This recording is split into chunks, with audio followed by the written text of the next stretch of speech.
All right. Little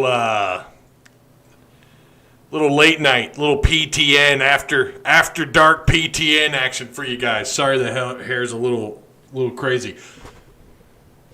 Yo, what is going on, Arkansas Razorback fans, SEC fans everywhere? Welcome to the one and only Pig Trail Network live show. Typically, we do go live before 6 p.m., preferably. Tonight, a little late. Wanted to do something. Well, a couple of things, right? It's in the title, I think. I typed it out in a hurry. I'm sure someone's going to come along and correct something that I said or that I'm about to say, because I am trying to trying to gather all my thoughts and put them into a very tight box in a short amount of time. So a couple of things. One, to take back something that I said on Saturday. I sat around, I thought about it. I have not had a chance to go back and watch the game again like I had planned on doing. But there's something I said, and I knew after I said it, I was like, I don't know if that's the right way to put it. So I'll get to that and more in just a second. If you guys would, at the end of the video, like, comment, share the content that you just watched, ask the questions. If you got any questions, I'll try to answer them to the best of my ability. Don't forget to check out all the links down below in the, I was trying to say provided free down below. In the description box, there's a PayPal if you want to throw a nice little tip in the old tip jar, PayPal. If you want to join the Patreon, that link is provided as well. And the latest Hog Talk podcast is available for you as well. I have not had a chance to listen to that either. Today was crazy. Today was absolutely nuts. Our school that my kids attend have decided to change how they're doing the curriculum. Yay! And it just completely made the whole day fun and stretched it out even more. And some of that was my fault. I procrastinated a little bit. Good times. Homeschooling. Good times. But that's the road that we chose to go down. So, there's something else I wanted to discuss. Kind of a serious thing. And I'll start with that. And it is not hog related. It is a fellow content creator right here in Northwest Arkansas.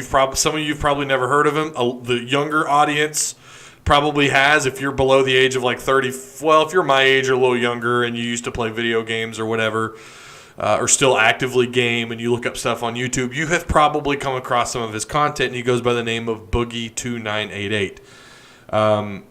He's been on YouTube for, 13 years, I think.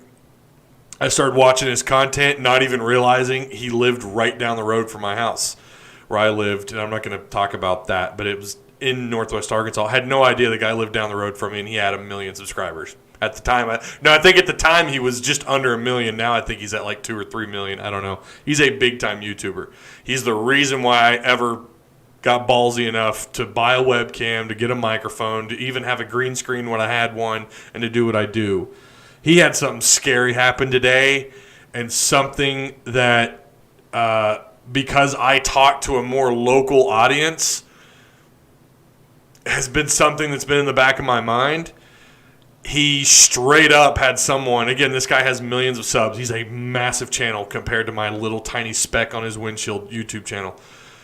He had someone come to his house, someone that's been harassing him on the internet. I've had people harass me. Very rarely do I get someone go that long. It's been a while since I've had someone harass me as long as that. It's been a long while, actually. Usually I just get like a little, a DM. Someone will, I'm unfollowing you because you're fat and you suck. Oh, I hurt his feelings because I dissed Mike Anderson. Oh, no. Stupid shit. So anyways, someone came up to his door, knocked on his door, screamed at him through his door. This is the individual. He goes by the name of Fred. I don't know. He's got like 20,000 followers on Twitter. It's scary. It's scary stuff, man. I thought it was a stunt. Boogie's channel has been on the downtrend, and when you have that kind of following, it's to him losing 100 subs is nothing, but losing like 10,000 subs, that's a deal, right? So he's really, I kind of thought this was a stunt because of that. It was not. I actually did a little follow-up. A guy by the name of Keemstar, who does all this like drama, YouTube drama stuff, had a whole interview about it. It's crazy. I've got the video. I actually have the video.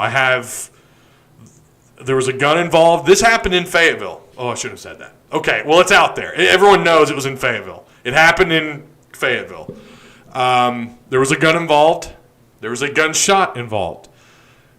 And the reason why I'm bringing this up, I've had one person tell me they were going to meet me in person here in Northwest Arkansas, and they were going to confront me over something I said on Twitter. Actually, it was my Joe Biden video that I put out. I put out a Joe Biden video. I say it all the time. I don't get political. It was just funny. It was me. It was a Joe Biden video where he's stumbling over his words a little bit. Wasn't stuttering, stumbling over his words. And I had quoted, or I put the video in the tweet, and I said, it's me trying to explain Chad Morris's offense in the last 2 years. That's all it was. And this guy comes at me with some weird stuff. Look, I've been harassed. But then to have someone say, we're going to meet up, and we're going to talk this out. I forgot how he put it. It was creepy. And he didn't just do it once. He repeated it. I think he actually went back, deleted one of his tweets. And at that point, I've never blocked anybody. I've blocked one person on Twitter in the 10 years I've been on Twitter. I don't mute people. I don't mute words. I don't trigger easily. I've got thick skin. Look, I'm a fat, tall beard guy. I've heard it all. I've been doing YouTube for 4 years now. I've been harassed. But this individual, it's a little weird. It was weird. Didn't keep me up at night. Didn't scare me, but it's just weird. I've got kids in this house. Some of you know, well, I know for a fact, a couple of you know exactly where I live. That is terrifying in the back of my mind to think if I say something that might trigger somebody. So it's a little worrisome. Not to mention, I go to hog games. Every time I've gone to a hog game since starting PTN, I've had people talk to me. Like, oh, hey, Ty, I love the channel. I've only one time ever had one guy say he disagreed with me on something. I forgot what it was now. I think it was my I don't want to go down this road, but I was defending a certain quarterback at Arkansas, and he said, I just disagree. I think he was garbage, blah, blah, blah. But other than that, we shook hands, walked away. It was actually at a line in Walmart. There was only a couple self-checkouts available, and I walked up behind him. He turned around, and he looked at me twice. He was like, oh, Ty, hey, love the content. By the way, I think the guy you were defending on your video a couple weeks back, don't think you were right on that. Okay. It was polite, and it was nice. So let me show you the video. This is crazy. Again, I know this isn't Razorback related. I'm going to get to that. I also wanted to take back something I said Saturday. I'll get to that in just a second. Make sure I don't mess this up. I'm sorry if I do. Again, this is Boogie2988. Millions of subscribers. Hundreds, I don't know how many total views the guy has. He's a mega giant, or used to be a giant. This is a guy that was featured on MTV for a video that he made. He used to make these fat videos about jumping in pools and smashing his Xbox. It's funny content. And this guy, I really looked up to Boogie for a while. Haven't watched a lot of his content in a couple of years, but seems like a good guy. We do have mutual friends. I've never tried to reach out or anything to him, but yeah, he lives right here in Northwest Arkansas, and this happened. So watch this. If you guys can hear it. Come on, you fucking pussy, what's the deal? Where's the gun at, you fat... Open fire! Open fire!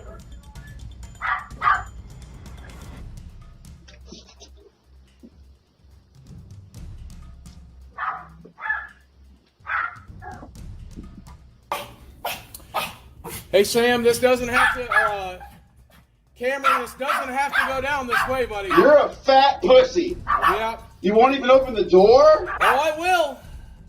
And then what, you're gonna shoot me? No, I'm thinking my roommate will. You're gonna kill me? I guess so, buddy. Just give me a second to get my dog wrangled. You're a fucking pussy, dude. Oh, hold on. I'll show you pussy, bud. He's the air guy. Look at the evening air. Yeah. Hey, you mind grabbing my dog? Oh, come here. Come here. You ready? Well, I thought you wanted this here. Yeah, open fire on the guy standing at your door. That sounds like a really smart decision. Buddy, you threatened my life. You're fucking mentally retarded. Fat. 1 second, buddy. Sammy, up. I want to make sure my dog's protected. Come here. Sammy, up. Come here. Come here. Sammy, up. Come here. 1 second, bud. Yeah, I am. Protecting my dog, bud. Yes, sir. There's no safety on that. Okay. Is it cocked and ready? Let's just pull the trigger. Pull the trigger. Okay. Is this what I have to do? I'm asking you to leave, You Sam. fat fucking. I'm asking you to leave, Sam. Oh my god. I'm asking you Is to this leave. real? Yes. Is this guy gonna kill me? Yes. He's here to look at the air conditioner, Sam. Is this what I have to You're do? a fucking. Is this what I Are have you to gonna do? shoot me in your doorway? Yes. You're fucking deranged. I'm asking you to leave. This is my home. You are not welcome here. You have threatened my life. I'm asking you to leave. In about 30 seconds, I'm going to fire a warning shot. And the second won't be Fire your it case. now. Okay. Fire the warning shot now. Is this what we have to do? I'm asking you to leave, Sam. Sam? Cameron, I don't know your fucking name. I'm asking you to leave. I'm asking you to leave, man. Please don't make me do this. Please don't make me do Will this. you just leave his property so I can leave? Why's this guy got a gun? I'm just here looking at Because air I conditioning. feel threatened. This guy's about to kill somebody right Yes. in front of you. Why are you on his property? Then? I'll shoot to wound. I promise you that. If you're gonna shoot the wound, you should shoot yourself. No, I plan to shoot you, bud. I'm asking. Right. All right.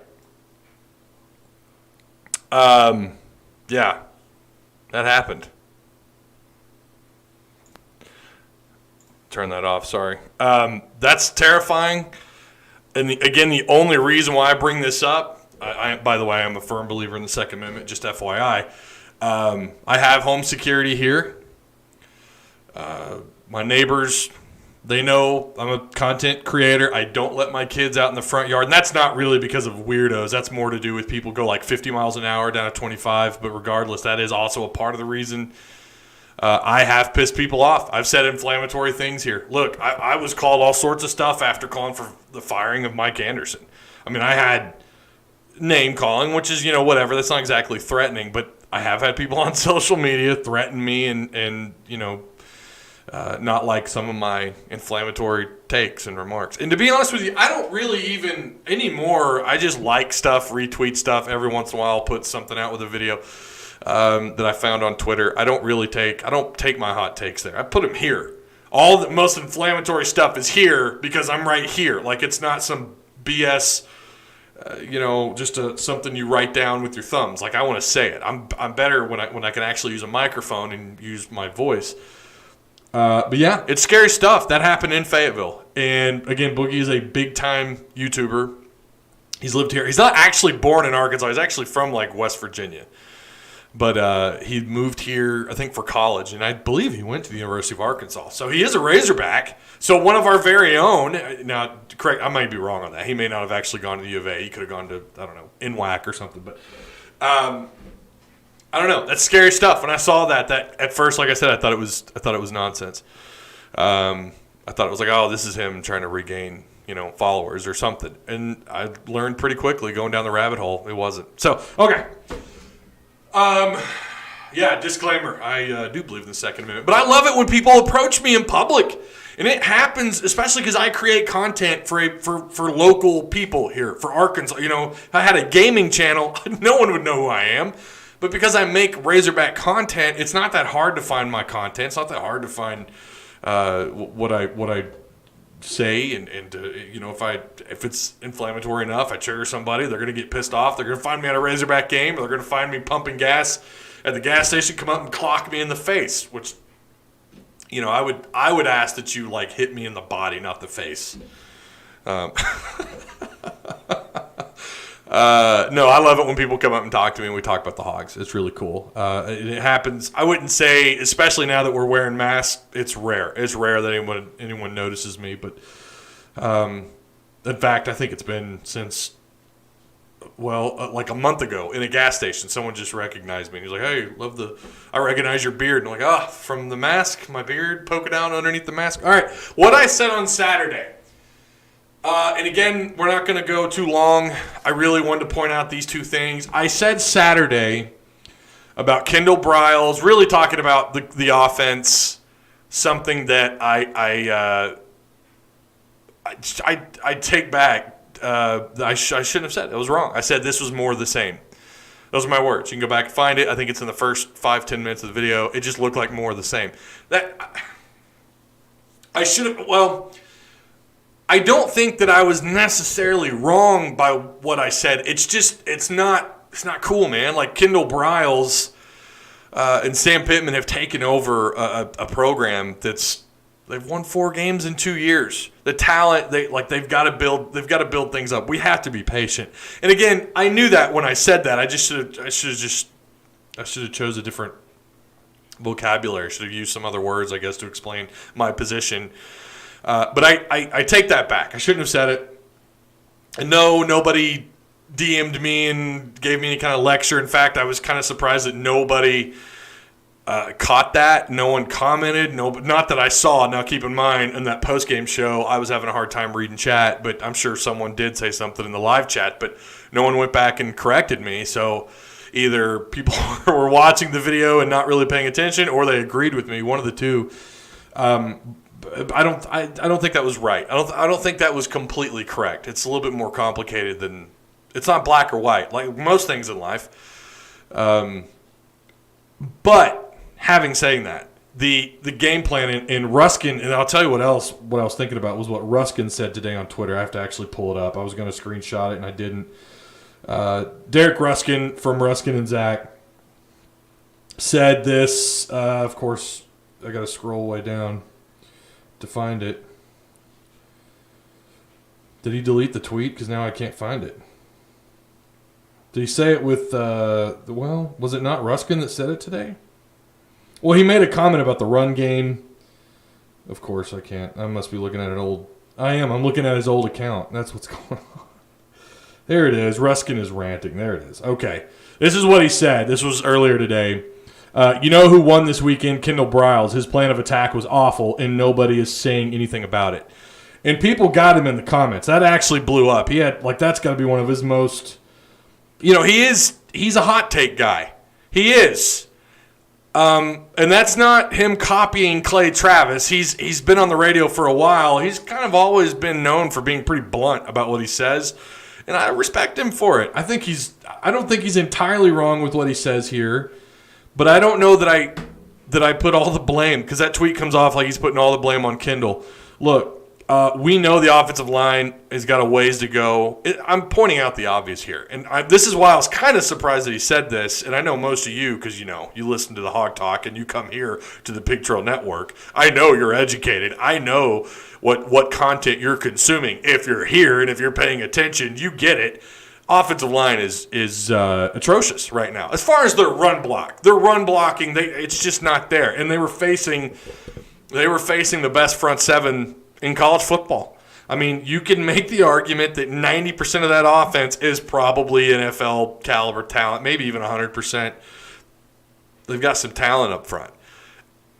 They didn't give up. Their run defense was the absolute strength of the entire defense from a year ago. Remember, I think they were third in the country, and you have to remember, in total rush defense, you have to remember the talent they play against, even though the SEC East is weak sauce. I think it's 2 steps above, although this year could be different, but the last several years, I think they're only a couple steps ahead of the Big 12 as a conference.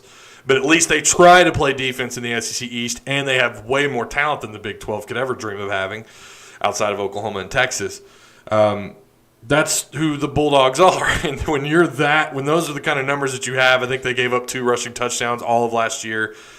And I have to agree, the run game, it was non-existent, and it's just so much more complicated than that. And that's why you don't go to Twitter to make a rational statement, right? You don't go to Twitter to have a rational discussion. And that's why this was obviously a hot take. And it worked. You got 72 likes, 14 retweets, and almost 60 people commenting. And that's above average for his content. He knows that. He knows he's a hot take guy. Maybe he does do some of it for the theatrics and for the attention. I don't know. I kind of like Derek Ruskin most of the time. I think he's capable of being pretty funny. He's also really blunt. We had Zach Arns on here from the Ruskin and Zach show.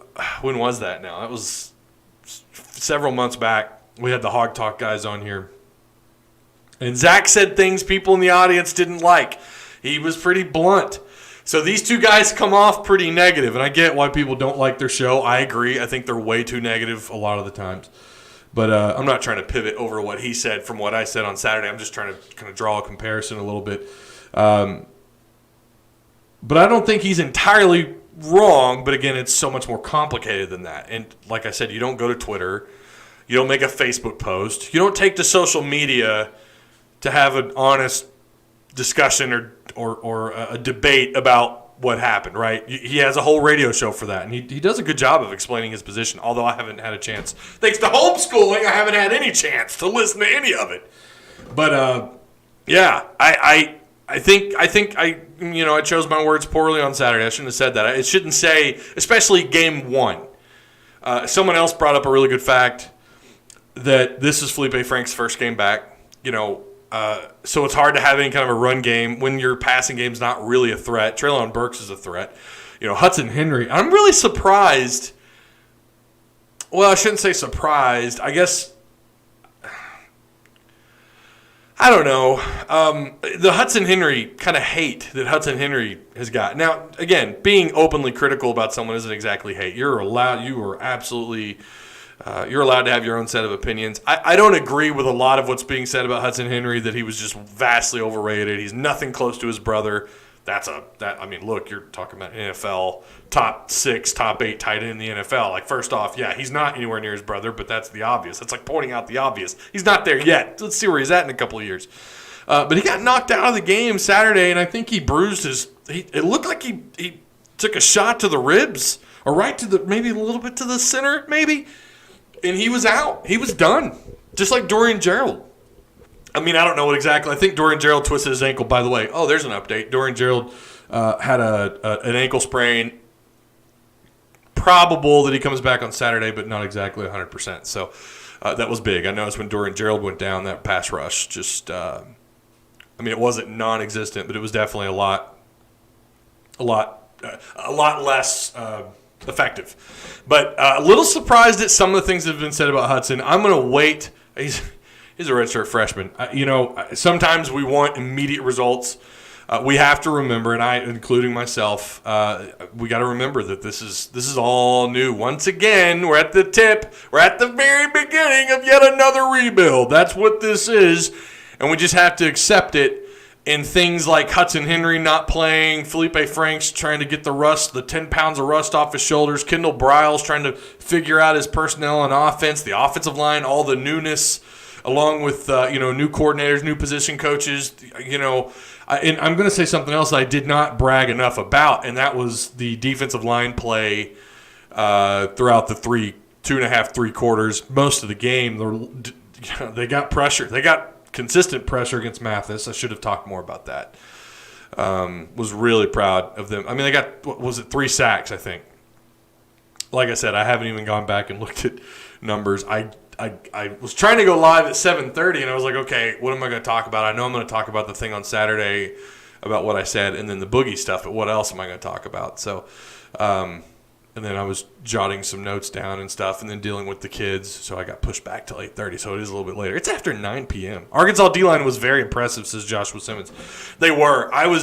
Look, Georgia's going to contend in the SEC East. There's no doubt about that. They're going to contend. If they fall short of 9-1, what happened? I fully expect them to at least get 9 wins. Considering what happened a year ago, I know that was last year, but that loss to South Carolina, and then kind of the way their offense looked for 60% of this game, I think they've got some real questions on offense. I had Georgia fans in a video that I did last week, the breakdown, telling me that Fromm was garbage. Well, I guarantee you they would have taken Fromm Saturday, especially in that first half. They lost a lot of production on offense, but their defense is just so good. Something else I didn't talk about was the point of attack. They were. Wherever the ball was, you had 2 or 3 hogs right there. Their play at the line of scrimmage was great. They got pressure. yeah, obviously they made mistakes. They make a quarterback switch, and all of a sudden Georgia, the light kind of flicked on. They made a ton of mistakes, man. We talked about that on Saturday too. They made a ton of mistakes. They tripped over their own feet for over 100 yards. That's a lot of stumbling and bumbling down the football field, and they did that. They definitely they held themselves back, but I also think Arkansas was a big part of that as well. Again, their front seven, I thought, played their asses off. Morgan, how about his play? Led the team in tackles. I was critical. Kyle and I both have been critical of him, and he showed up, bumper pull, laying down the wood. The physicality that the defense played with, not just the front seven. You saw Jalen Catalon. You saw what he did. You saw Slusher jump on that fumble. They're not holding anything back, man. They were playing like they were pissed off. And that's the kind of play that they need to keep that. Keep that chip on your shoulder the rest of the year, because you're going to be, look, after that, you may not be favored. I haven't looked at the ESPN Football Power Index yet, but you might not be favored to win another game the rest of the year. But just because of what happened on offense. But no doubt, if you look at what Arkansas did on the defensive side of the ball for 2.5 quarters, that's got to mean something to the talking heads at ESPN and the people that factor in their I guess it's not people, I guess it's computers for their football power index. You can't measure toughness, man. You can't measure playing with a chip on your shoulder. And if you do that, if they continue to build off of what they did for 2.5 quarters, guys, they're going to win some SEC games this year. I was impressed with that. And again, I just didn't talk enough about it, and I should have. That's a post game though. Some of you were new. We had like 100-something people in that post game. I've had more. I think the most. I think we had like 401. That was fun. But some of them were new. I had a lot of new subscribers off that, and some of them were like, "Yeah, but he missed this, but he didn't do this, and he's too negative." I saw that one. Welcome to the post-game shows, but they're not always super negative. I mean, there were some basketball games last year where I was like, hey, look, they lost, but here's the positives. And I did the same thing with football, like once. Did I go live after many football games last year? I don't remember. I feel it. I feel like in the back of my head, there are a couple of games. But yeah, I think the defense, Barry Odom had them guys ready to go. And I was impressed with that. I really was. I was impressed with Barry Odom. And it's like they dialed up everything. They didn't give up huge yards, huge plays, something that was just routine on Arkansas's defense. So again, I said more of the same. I should have talked about on the other hand, on the defensive side of the ball, here's what didn't happen. They didn't give up 60-yard plays down the sidelines. They didn't give up. I mean, they gave up a couple of open passes over the middle, and eventually that was going to happen. When they started to tire out, things happen, right? Bumper pull, though, yeah, I agree, bumper. Ty, we forgive you. Oh, thanks, Randall. I appreciate that.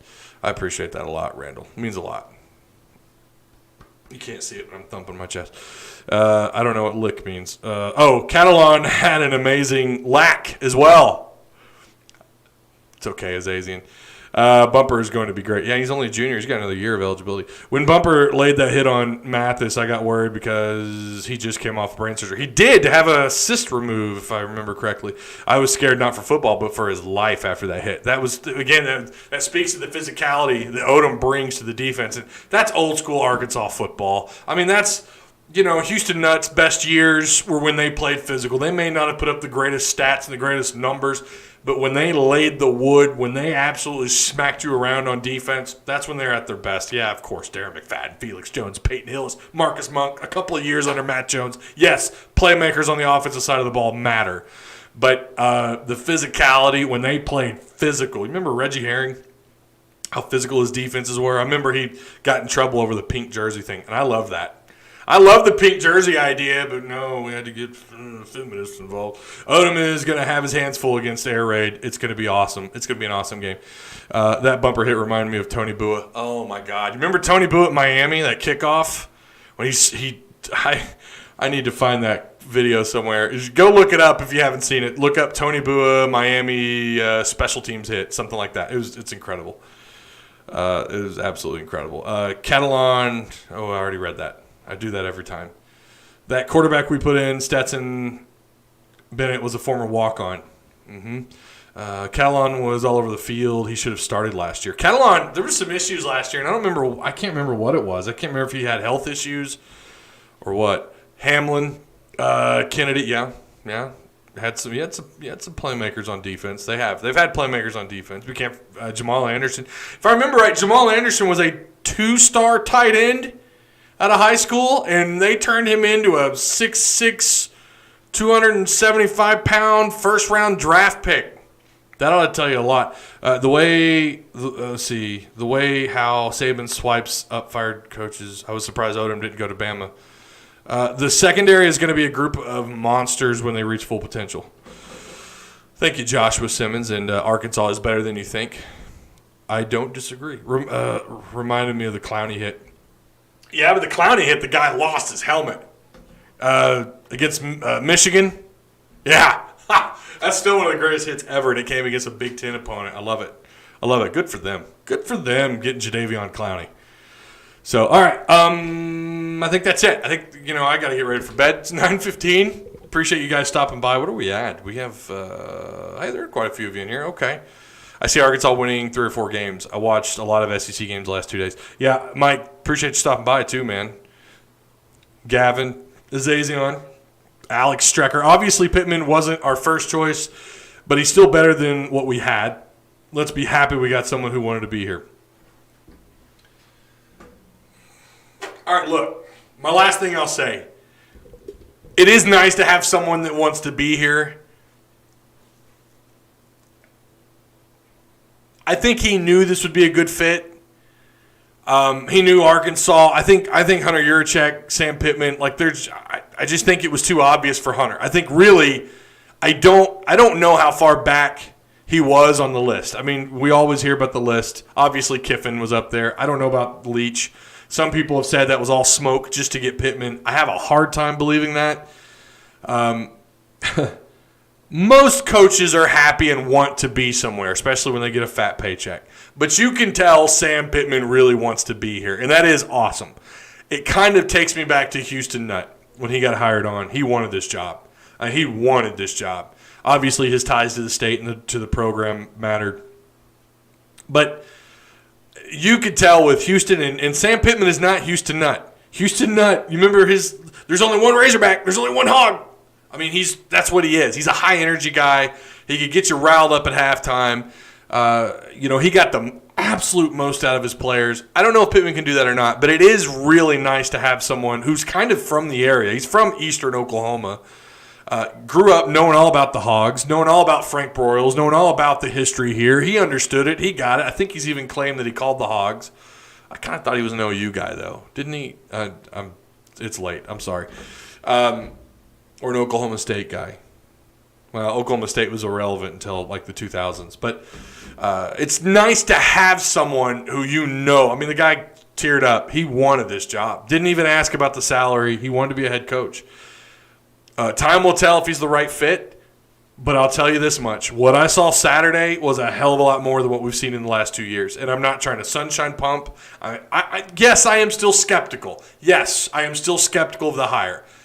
I think I've mentioned that before only because he's a first-time head coach at the age of 58. But, hey, we all got to start somewhere sometime, right? I'm not trying to be ageist. I've been called a racist. I'm probably going to get called an ageist now, and I'm not. It just makes you wonder a little bit. Okay, 58, why didn't he, he's a great position coach, great recruiter. But it is odd that if he's if he's so well fitted to be a head coach, why didn't he take a job sooner? But, hey, when you love the job you have, why leave? So I get that mindset. But Arkansas and Pittman, he wanted to be here, and I love that. I do. I love that it's not that he wanted to be here just for the paycheck, like we know, or like I just mentioned. He came because he wanted to be the head coach of the Razorbacks, and again, he meant it. And I wish they would. That dead period, the NCAA dead period. I'm telling you guys, if you ever get a chance to meet him, he makes you feel like there might be a room of people, and I've only met him once, but he'll make you feel like he'll tune into you and what you're doing, what you're saying, and Well, hey, man, I appreciate you being a Hog fan, man. Call them Hogs. Yeah. Kind of like you just feel like sucked into his Razorback aura. and it makes you feel like you've been friends or something. I don't know. And that was from like a 15-second interaction that I've had with him one time. But I've heard that from other people say the exact same thing. A quick story, and I have the picture too, and this is cool. Sam Pittman was eating at a restaurant in Fayetteville, and friends of ours, I'm not going to say their name because they did not want me to share the picture, and they're very private people. I don't remember the restaurant. It might have been Doe's. I think it was somewhere on Dixon Street. Sam Pittman was there. And the husband walked up and shook his hand, and they just had a baby. They had a newborn baby. And Sam Pittman started playing with the baby and was being real, like, kind of, I don't know, just was paying attention to the baby. And then ended up holding the kid and taking a picture. I didn't ask. I don't think they asked Sam to hold their baby. My guess is he probably said, hey, that's the kind of guy he is.